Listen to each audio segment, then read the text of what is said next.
Hello friends, இன்றைக்கி நம்ம vermi compost எப்படி தயாரிக்கிறோன்னு சொல்லிட்டு நம்ம பார்க்கலாம். வீட்டிலே நம்ம ரெடி பண்ணி நம்ம செடிக்கு கொடுக்குறோம் ஃப்ரெண்ட்ஸ்.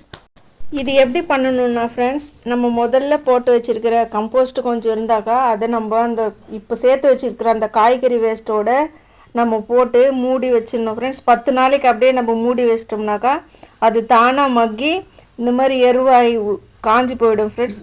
அது நம்ம எடுத்து ஒரு 2 நாளைக்கு 3 நாளைக்கு நம்ம அதை காய வச்சுட்டு நல்லா அதை தூள் பண்ணி நைஸாக எடுத்து ஒரு டப்பாயில் போட்டு வச்சிட்டோம்னா நம்ம எப்போ செடிக்கு உரம் கொடுக்குறோமோ அப்போல்லாம் நம்ம அதை போடலாம் ஃப்ரெண்ட்ஸ். வெறும் கம்போஸ்ட் மட்டும் போடாமல் மணலும் கொஞ்சம் சேர்த்து ரெண்டுத்தையும் கலந்து நம்ம போடும்போது செடியில் நல்லா பூ நல்லா ரோஸ் நல்லா அழகழகாக ரோஸ் பெருசு பெருசாக பூக்கும் ஃப்ரெண்ட்ஸ். நல்லா காய்ங்களும் நல்லா நிறைய காய்ங்க வைக்கும். இந்த வீடியோ உங்களுக்கு பிடிச்சிருக்கும் ஃப்ரெண்ட்ஸ். இந்த வீடியோ உங்களுக்கு பிடிச்சிருந்தா நீங்கள் லைக் பண்ணுங்கள், ஷேர் பண்ணுங்கள், கமெண்ட் பண்ணுங்கள், சப்ஸ்கிரைப் பண்ணுங்கள்.